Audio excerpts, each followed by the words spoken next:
absolute stud of a turkey.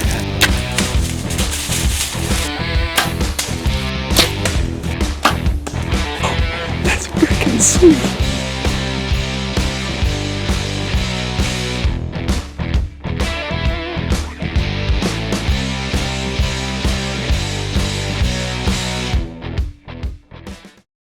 Hey guys, Jacob here with the Hunting Beast. I am bringing you guys a series today. It's going to start with this video on e-scouting. I break down everything in this video from how to select properties that you want to hunt, how to prioritize them over other areas, how to break down those properties and decide what to look for, how to judge if that's going to be one that's productive, then where to look in those areas, where to find bedding based off topography, cover, all sorts of things, human access, things like that.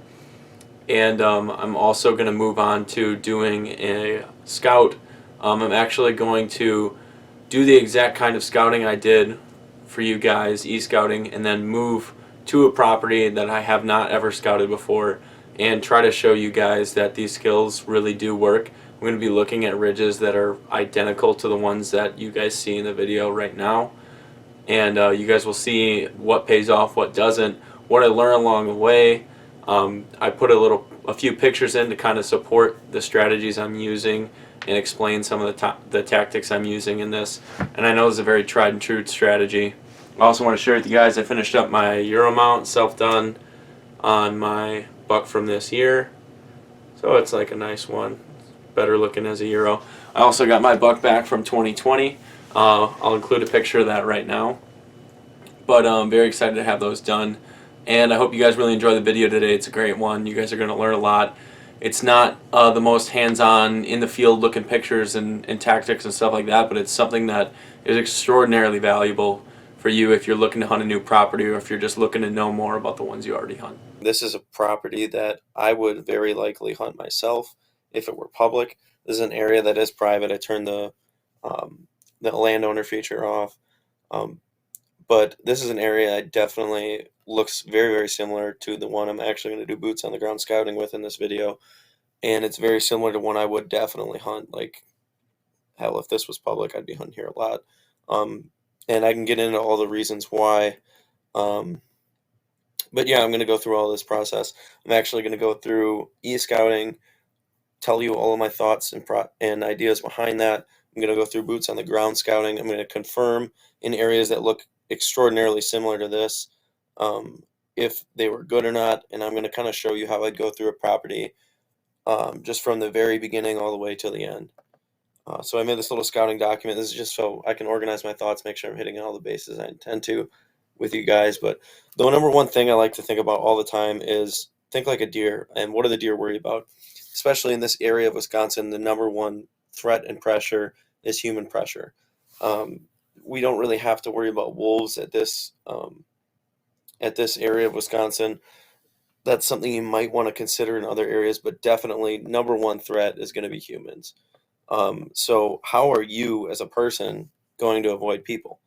One thing that a lot of guys talk about is going a certain distance from a city and trying to find areas that are as far possible from large cities like Madison, Milwaukee, Waukesha, just to list a few in Wisconsin, as possible.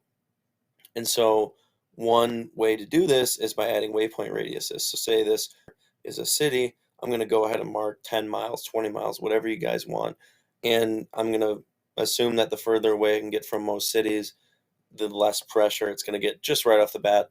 That's not a perfect assumption, but a lot of the times that can help you a little bit if you have a lot of properties that are of equal size or equal importance to you guys.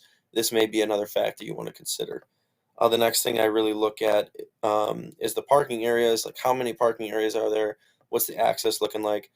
This one is not on the Wisconsin DNR because it's not public. Otherwise, I'd go to the Wisconsin DNR public access map. I'd find those parking lots, and I would mark those on my OnX. I would go here instead of waypoint radius. You can see mine is only set to 300 yards. Typically, I'd go for a bigger property and make the access radius a quarter mile. I'll go through my color coding system later, but this is going to tell me where the majority of hunters are. Now, again, assume this is a quarter mile. I don't want to block out this entire area, but this is just an example for you guys. I try to get a quarter mile away. It's not the most important thing in the world, but it is something that can give me an idea of where the best bedding likely will be. So I'm going to go ahead. Now I'll leave them on just so I can give you guys a realistic look. Another thing is access trails. Now, this is a huge key that I've looked at this year. I've looked at this obviously a lot in past years, but I've really only used Onyx. I can see that in here, obviously, there's some private land access coming through here. So one of the things I'm going to do is I'm going to go to Aqua for access. I'm going to track like that for human trail, and I'm going to go ahead and mark off where I believe this pressure is going to be coming from. So again, I'm getting a rough marker. Obviously, this is going to be pretty accurate because it's easy to see on Onyx that that's going to be an access trail. I can see that road winding in through here. So I'm going to go ahead and do that and assume that this is all pretty common access. Go ahead and mark this off. And yeah, that's something I'm sure everyone does for the most part that's any bit of serious about hunting. I can see that this is going to be another access trail. So I'm going to go ahead and mark this one down. And this doesn't have to be exact because I'm going to go back in and reconfirm this with my boots on the ground scouting. This is actually what I'll commonly use to get in a lot deeper, a lot quicker when I have just short time for scouting. And again, I'm not being too meticulous with this right now because I'm just giving you guys an example. But obviously I'd track this one, I'd find out what goes through here. But one of the more advanced things that you'll see when you're doing the scouting is making sure you're using some form of mapping surface that gives you leaf off imagery. So for me, I use the Wisconsin DNR app, actually. It's not the best thing in the world, but it is free. And it helps pretty good. It also gives you a feel for when you can access areas through private land just for public access grounds instead of hunting. But as you can see, I marked off this trail earlier, and I didn't see on the OnX imagery that all of this is ATV trails running all throughout the woods. I'm going to take a little zoom out here. And so that's an area that I definitely want to be aware of. This is where hunters are going to be setting up right off of these trails. And it's going to be very commonly used. So I'm going to go over here and I'm going to go back. I'm going to flip between these two. And I'm going to see that, all right, that's kind of going down by this bottom here. There's a few fingers extending out top. Again, right now, I'm not being too meticulous with this. I would be a lot more if this was an area I'm going to hunt. But right now, I'm just trying to give you guys an instructional. So I'd go like that. That's a rough spot. Go like this. There was a trail going around there. That's a rough area. And then one of the things that I find here is when I'm already aware that these are here, I can start to see what it really looks like when I pay a little more attention in Onyx. I can actually pick that out right there now that I know it's there. So this is something that's going to help me identify these roads in the future because now maybe I'll know that I have to look a little bit closer, take a little bit more time, and I'll be able to see that. Now, obviously, that little view of the trail isn't nearly as good as this entirety of the trail. But sometimes I'll do an overlay and I'll get it exactly. Another area over here, just from my previous look at this map, I know there's another trail over here. So I'm going to go ahead and mark that really quick once this loads. But yeah, this will help you identify not only common access routes with this map, but it'll help you learn how to find them more on X. So yeah, so I see this one coming up from the bottom there. This might be an access trail I want to use if I were to come in with a canoe or a boat or something like that. So I'm going to go ahead and, again, getting a general marking. I at least want to get the start right, and then I'm going to come back in and confirm that on boots on the ground scouting. So this is something that is really valuable. I just went from, again, I didn't mark off this whole area, but now I understand that, wow, this is a cool, diverse ridge system. A lot of access is coming from here. A lot of access coming from here. A lot of access, probably not as much because this isn't coming directly from a great road, but a lot of access coming from there. It helps me prioritize. I've now been able to cross out some of this area, some of this area, some of this area, and that helps a lot. So I'm going to go from there, and I'm going to start to mark actually some radius points. So I see that the point of last access is about there. I'm going to go here. Basically, it's like someone drove a truck down there, in my opinion, with the scent. So I'm going to make this marker. And what I do, again, I'd probably mark off anywhere from 0.125 to a quarter miles. But in this case, because of the scale of the property I was able to pick out, I'm just going to do 200 yards. So I know that this is where a lot of hunters are going to be touching. Um, and I'm going to kind of mark that, but I'm going to keep that in mind. It's not always going to be perfect. A lot of the times, hunters don't even get this far back, even if it is an easy walk back. But I'm just going to assume that there's going to be more pressure in these areas. So now you can see how I can take a giant map like this. I can figure out where these hunters are probably hitting on this property and kind of mark it off. And another thing to keep in mind is if I put a big bubble out like this, and let's say there isn't any access here, I'm not assuming that even if this bubble reaches here, people probably aren't walking all the way around here or walking down and up this really steep ridge. So this area might still be open even if that aqua color is touching it. So that's just one more thing to consider. The next thing would be like property size. In this, I picked out a pretty big area. I'm not going to click on it because it's going to zoom out on me, but it's about 600 acres. Um, I'm looking for a larger acreage if at all possible. That means if I bump a deer, it's bumping to the same property. It's not bumping away. That's just like my next important thing. And then sufficient cover. This might be even more important than property size. But obviously, I see a lot of woods here, seeing some fields here. This is not CRP, but one of the things I'm interested in too is CRP. I've just had a lot of good experience with it in the past. So if you zoom in a little bit, you can see that this is CRP. It's got some pines mixed in. These are probably cedars. And this looks like a lot of really nice bed and cover. That's really important.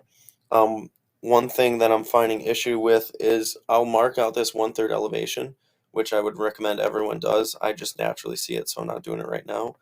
And I'll check out little points and ridges like this. And yeah, this looks great on a map. But if you look, besides the cedars there, a lot of the time this is just open terrain. Mature bucks really aren't bedding there very often. In open terrain, but if I go to an area like this, I start to see the tops of trees here. These dead looking white trees are all aspens. They can kind of get thicker. They can produce some cedar growth too. Just that little diversity, that little bit of change, that increase in thick cover can make a little less ideal looking of a point or a knob a lot more ideal for bedding. So like for this one, for instance, I see a lot of thick cover. I see some of that dead growth right here. See a lot of it right here. See some tall grass, some understory. This security cover is huge for bedding. It's going to make this 1/3 a whole lot tastier to a deer than, say, this one right here, even though that's a nice little knob and point. So that's one thing I'm really looking for, making sure it's got diverse cover. Um, does it have anything unique like river access? So like say this is a river, not just a creek. That's something that's going to make it much more appealing because I can get way back in here. Does it have something like this ridge that you can't access from the road at all, that's separated by a giant ditch? That might be something I'm really interested in because I know other hunters probably aren't getting to it. Same with this one.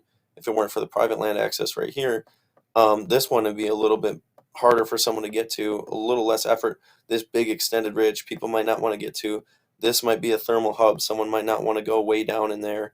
The way that these ridge systems are diverse, this one is a little more bland, but seeing all these tiny points jutting in and off like turkey's feet here, those are huge. That's something that makes this property really, really valuable to me. Any bit of that, any kind of agriculture, if you're in Big Woods area, things like that, really, really, really um, make it better for me. Make the property a better prospect for me. So the next thing I move on to is, okay, I've identified this property as something I really want to hunt. Where do I hunt here?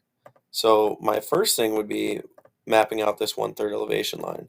So I'm just going to go in any old color. I'll pick white, and I'll kind of map out. I'm doing this a little bit low here, but yeah, I'm kind of taking where this starts to get flat, and I see the lines start to stack up here.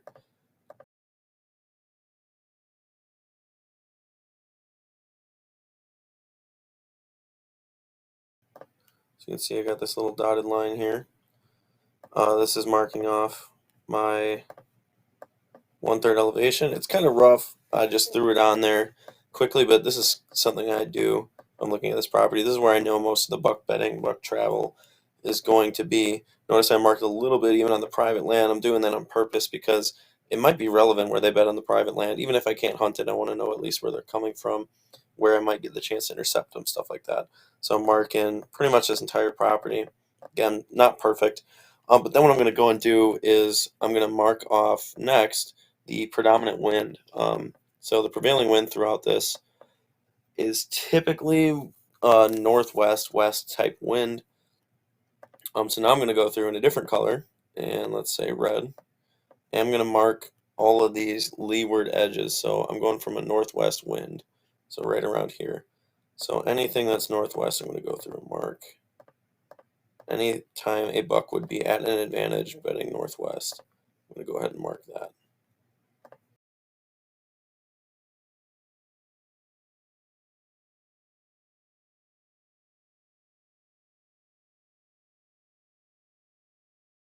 All right, as you can see, I marked everything that is kind of a northwest leeward side, with the exception of like little corners like that look like really nice points. I'm going to go ahead and mark those. And then what I do is mark some of the other situations. So I'd make it red for like a northwest wind or something like that. I think red is like a high priority color. And then maybe I'd make it this black or something like that, or white or brown for some other winds. So I can at least be aware of where they might bet on other winds. Obviously, we're going to get other winds a lot during the year. But the predominant one is the one I think that the best betting is probably going to be on. Because I'm getting a scope for this property right now, just from a bland standpoint, I'm going to go ahead and start with these ones. I'm going to make these my first priority for this scouting mission. All right, and so the next thing I'm going to do is label the obvious points. So anything that I really think is going to be betting. This is just obviously likely bet. I'm going to use the betting marker. And this is one of my color code things. I just use pink for possible. It's an area I haven't checked out yet. It's possible, not confirmed. I'm going to go ahead and make it pink, and I'm going to go ahead and do that really quick.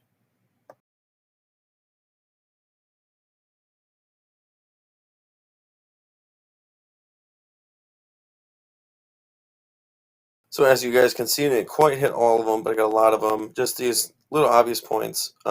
This one's more obvious, but little things that I might look into a little more are these tiny little ones. These look really nice to me, even in the 3D feature of Onyx. You can see how they kind of poke out. But they're really nice looking little points here. I love those. Those seem to be the ones that are overlooked. The ones you can't really see much in a topo. Those are the ones I like to prioritize, and I see a lot of consistent betting on. Cover permitting, of course. And so the next thing I do is I use CalTopo to find tiny creeks, knobs, travel routes between betting, things like that. So right here I got my CalTopo here, CalTopo, whatever you guys want to call it. And it's just identifying a little more of those lesser known knobs like this I might not see as well. Little other things, like let's see if we can't find an example here. Like this little shelf here. See how this comes to a stack and it flattens out a little bit right here? That'd be a really nice place, especially with the wind coming over. Maybe there's some dough bedding up here. That would be really nice. So I'm going to flip back to Onyx real quick. And right here. So now I see with this, maybe there's dough bedding, maybe there's not in this agriculture. But again, that thick cover right there, that is going to be a place I want to prioritize. So I'm going to put this over here. I'm going to go pink for possible. Maybe I'm going to label it good, bad, or anything like that. So I know it's got a name. It's got a little bit higher priority on my list. And so little things like that, I could really dive into this. And yes, I'll look at these maps for hours and try to find just the tiniest difference. I'm really obsessed when it comes to this stuff. But these are the things I mark off the border in CalTopo too, so I know where I'm looking at. But yeah, these little tiny shelves, little tiny differences in land, those are going to be huge. Oftentimes you'll see, like, sometimes it'll be stacking up here. It'll be just a little shelf running along that. A lot of times you'll see bucks use those little areas to go from bed to bed, especially on wind shifts. Again, this little flat point, that looks really nice to me. So I'm going to zoom out. I'm going to find that flat point on Onyx. Now I've seen it a little clearer right here. And I'm going to go ahead and mark that. And I'm just going to call it good bet again.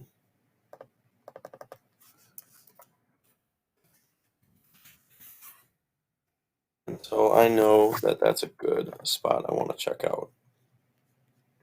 But yeah, I will look at very tiny little intricacies in this Caltopo. I really recommend using this. Recommend using that 10-foot contour, stacking any maps you can. This little one right there. Wouldn't have really picked that out without this. Um, Again, I could probably stare at the map and pick some of these out, but there are just little tiny things, especially little shelves and travel corridors that you'll pick up on using this service. That's a lot better than Onyx. Really helps a lot. Um, yeah, I already talked about this leaf on imagery. That's really leaf off and leaf on imagery is really important. One thing I'm going to look at again, this leaf off here, you can see shading. So like you can see how this is big monotonous timber.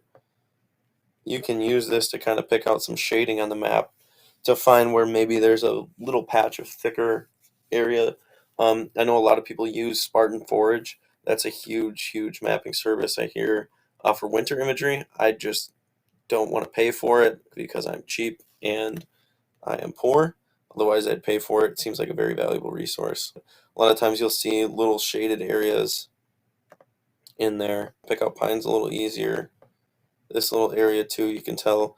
But sometimes you'll see little thickets broken up in there. It'll come in the form of shadows more than anything. Sometimes you'll see little cliff bluffs like that.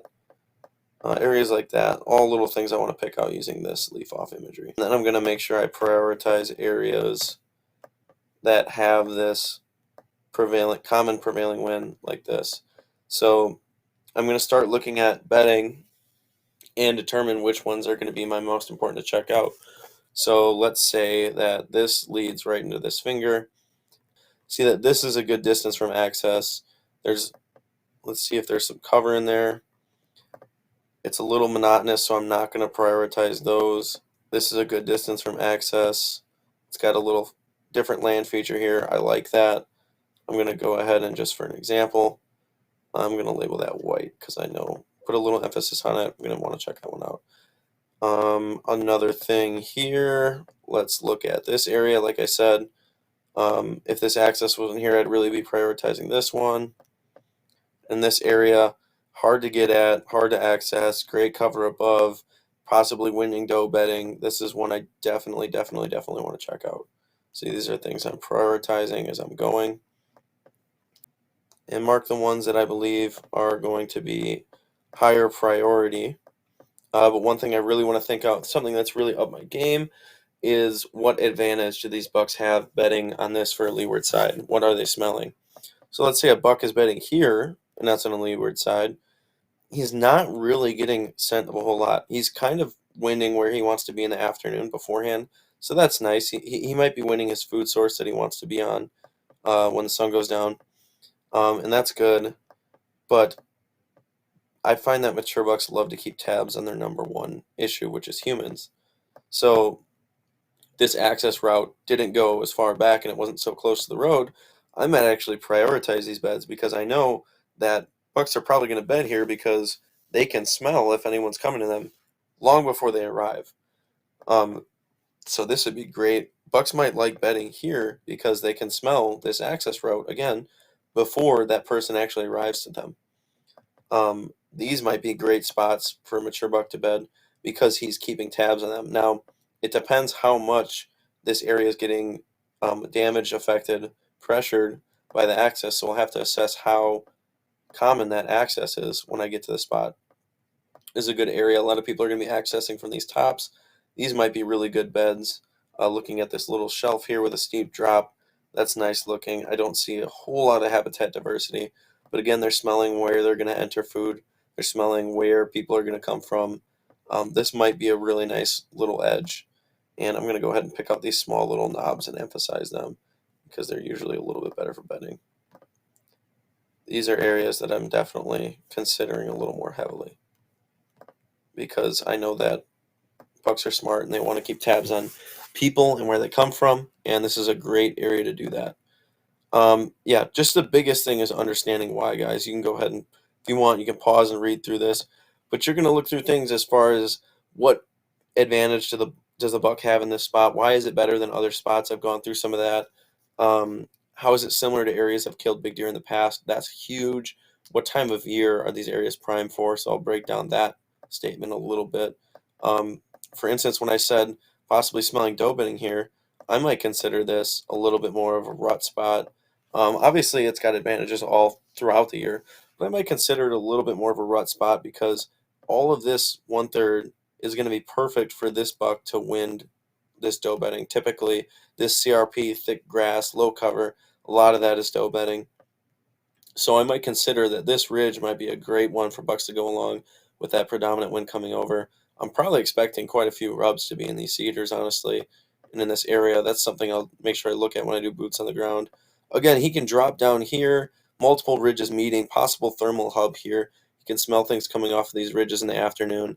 This might be a great spot for a buck to sit if he's looking to wind any of this up here or wind any of this right here in the rut. So I might prioritize this area during the rut and then go back and boots on the ground, confirm all that I'm seeing with the sign that's being laid down.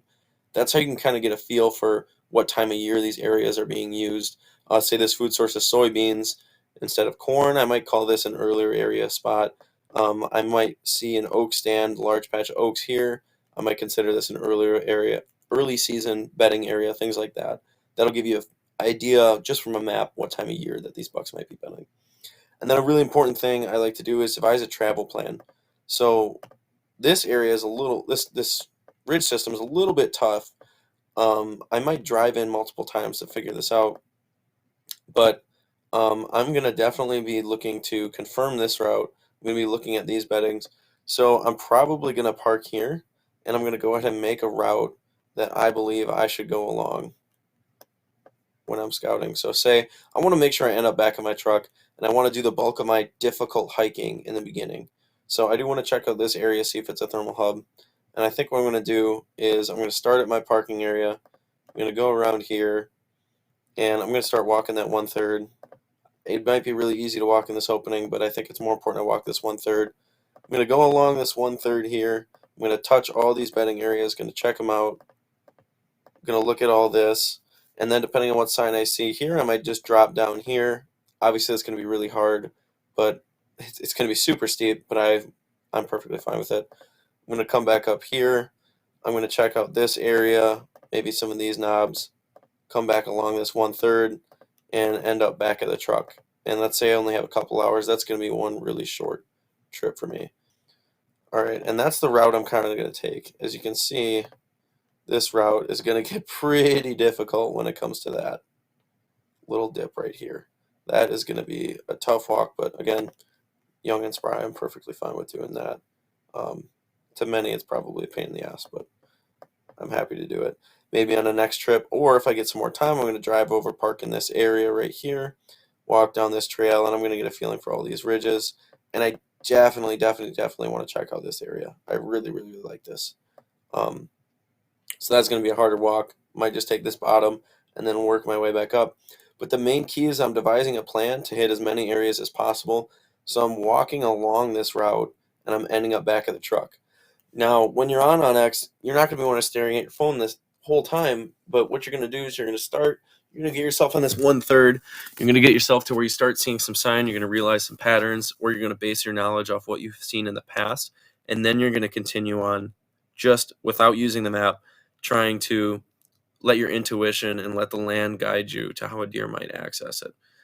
Something important in the snow is you might want to do some tracks on where the deer are typically walking. They're going to walk generally the same kind of relief areas in the winter that they are in all other times of the year. Obviously, that's going to change a little bit depending on the rut, but you're going to get a feel for how this land is used by the deer over time. One thing, too, is get out there early. I really like I usually have classes at 10. I like to get out for a few hours before then, so I'll drive anywhere up to an hour before then. I like to get out there before sunrise, and I like to kind of time out how long is it going to take me to get to this first spot that I really want to look at. And if this is all open field that I walk in some cases, I might make it so I'm getting here an hour before it's supposed to be sunrise, and it's just getting light by the time I reach these areas. That's something I might do. I definitely get up early and I try to make it that sunrise the first time. It's important because you see deer on the way there. You might get a feel for what bucks you might want to be going after in the area. you're going to have a lot more time. That's just the most important thing. You're kind of simulating a hunt by getting up early, and you're more likely to be alone on the property. Those are things I really like about getting up early. And you're going to use your map to get you near, use your mind to get you there. That's something I really think is important. Like I said, draw some similarities, let the land guide you, kind of use your mind and not use just the map to get you where you want to go. Use the track feature on any access routes. Like I said before, I'm going to rewalk this access. I'm going to make sure I track it so I get a foot by foot perfect description of where it is rather than, it's probably there. Especially if I want to guide someone to a spot, I need to know step by step where that area is. And looking for sign near bedding before diving down the rabbit hole. That's something you're going to see a lot when I put boots on the ground in an area like this. Is if I'm going to check out this bedding, or if I'm going to see if there are bedding in this area, I'm definitely going to look through these cedars first, especially if there's a far distance. You'll see a lot of times there's a ridge like this, there's a little patch of cedars here, and it's 400 yards to this kind of point, this 1/3 where I plan them to bed on. And I'm going to check out this sign here. If I'm in here and I've got 50 more ridges like this to walk in this day, and I've got barely any time, and if I'm in an area like these thin cedars, stuff like that, that I know there should be a lot of big buck sign, and I'm not seeing anything, I might write off this ridge and go to the next one. But that's only if I have a really short time. I'm just getting a survey for the property. If this is an area I'm committed to hunting, I'm definitely going to dive in no matter what and check out those bedding areas. Like this little area where there might be some cedars. There's definitely some aspens. Hopefully there's some young ones. I'm going to be looking for rubs. If I don't see much, let's say that this is a half-mile away, I'm not going to dive in that half mile because I'm really limited on time. But yeah, things like this, I'm definitely going to be taking these small ridges, popping through. I know in this open hardwoods, there's not usually as much sign, so I'm not going to go off sign right away for that. Definitely going to be checking out that bedding no matter what. But if I'm in an area where I got giant ridges coming off, I don't have a lot of time, I might go to an area that I know sign is going to be.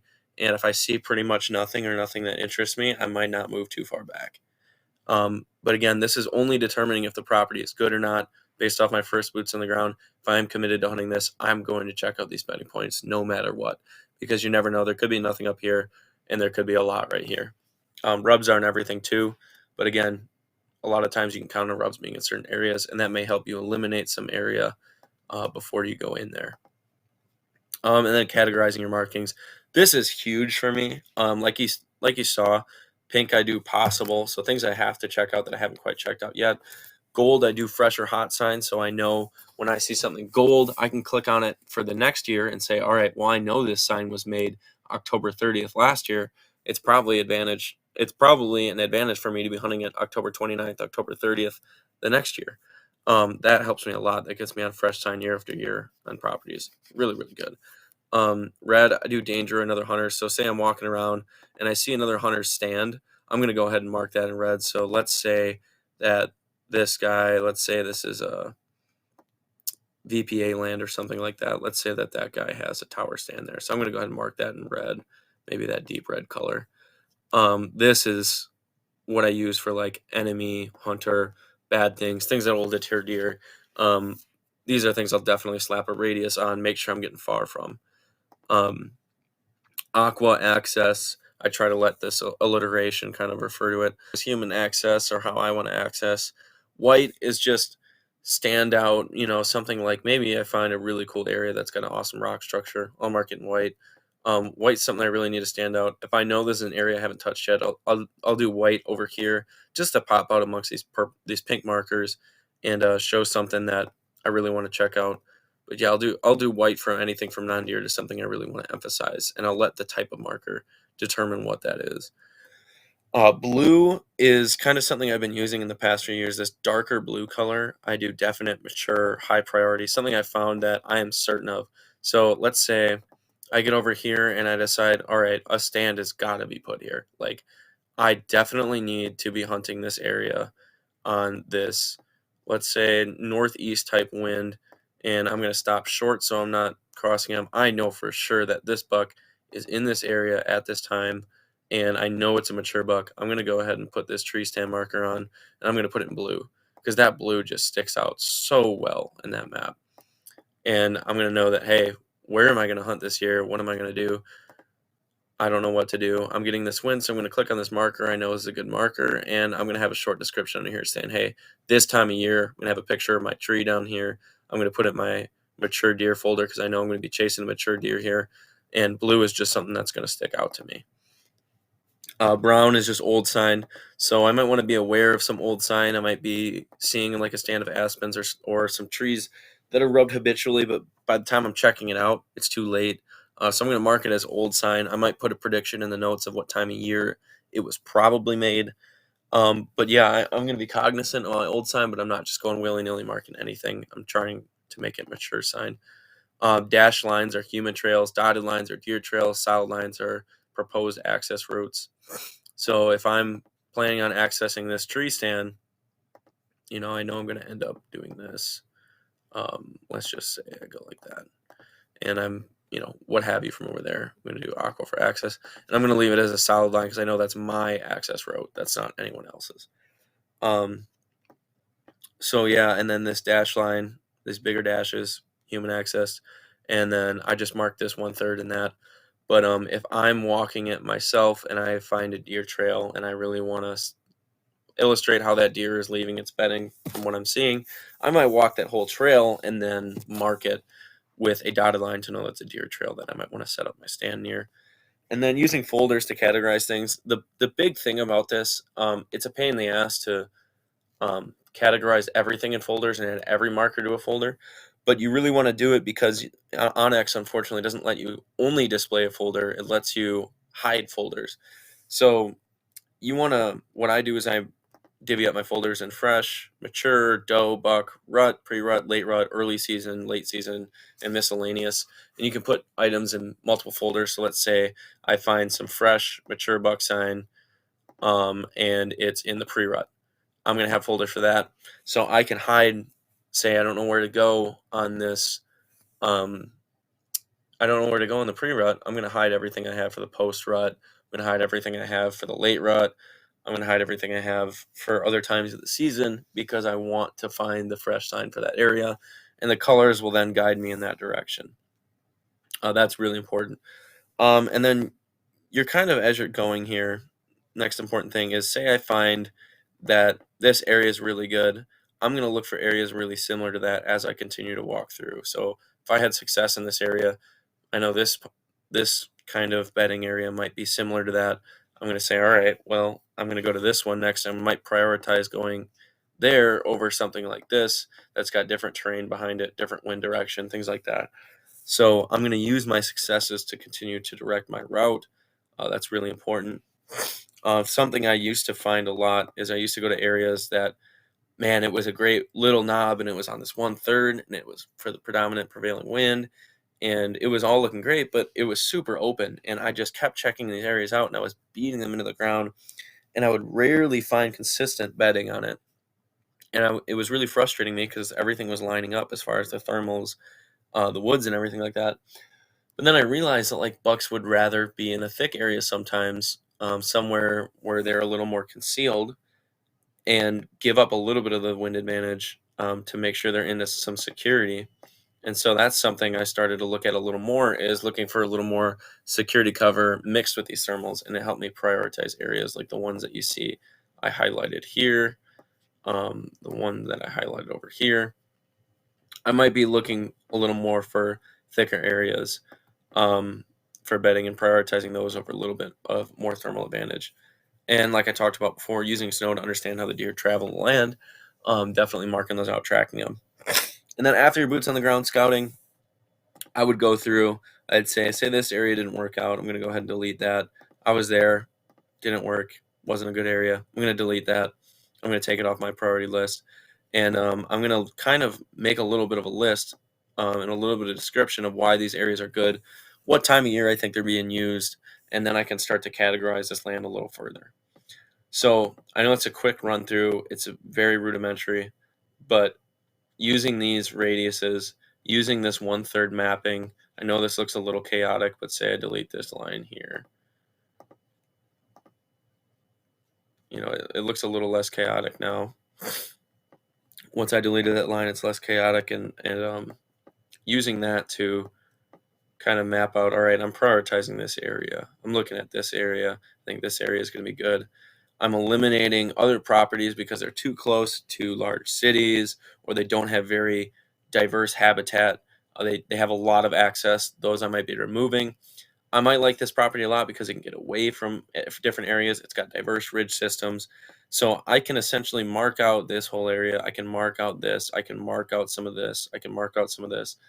And basically using this to your advantage, developing a few really good points where you want to scout, and then creating a travel route, writing some notes about what worked, what didn't work, and then using it to dive back into this property or another property to kind of get you for a feel of what is going to create you some success in the future. Now, like I said, I'm going to be diving into another property. I don't know if I'm going to attach it to this video or make another one, but I'm going to be diving into a property that's extremely similar to this one. I'm going to be showing you guys what works, what doesn't work. And I know for a fact I'm going to be checking on a ridge just like this one. I'm going to be checking on a ridge just like this one, another long point like this one, and a couple of these little diverse points like this. So you guys are going to be seeing some areas pretty much exactly like what you're seeing right now. And I'm going to let you know what works, what didn't work, and I'm going to go back to these examples and reference them for you too. Guys, I hope you enjoyed the video. Make sure you like this, share it, do anything you can to support the Hunting Beast. Maybe buy one of these sweet Venado sweatshirts. Please, please, please drop a comment and tell me the thing that you guys found most valuable from this video. I would also love to hear things that you want to see in the boots on the ground portion of this. I hope that I can get this posted before I get the boots on the ground scouting portion done, but I've got a big regional tournament for wrestling coming up this weekend, looking to qualify for nationals, so this weekend's going to be a little bit of time off of hunting and scouting for me. Next week I'm looking to do this, so hopefully I can get the video out soon, and I would love to see your comments, any questions that you guys have. I really enjoy the support. I love all you guys reaching out. You really have done a lot since the last video, and that's really awesome to hear and see. So keep hunting hard, guys. I just want to let you know that I would go a lot more in depth. I'd normally spend a couple hours doing some e-scouting on the final property that I select. I'd really scour some of those areas in Caltopo and pick out tiny little benches and knobs and things like that. But I just want to do a quick run through and not make this too long for you guys. So I'll be going over areas that are the exact same as what you just saw, and I'll be showing you guys every little detail of what worked, what didn't work, what I found, how I adjust in the moment, and then afterward I'm going to send you guys a post-scout video and hopefully get one organized that will show you guys my entire process start to finish, from picking a property to eventually, hopefully next year, killing a buck on it.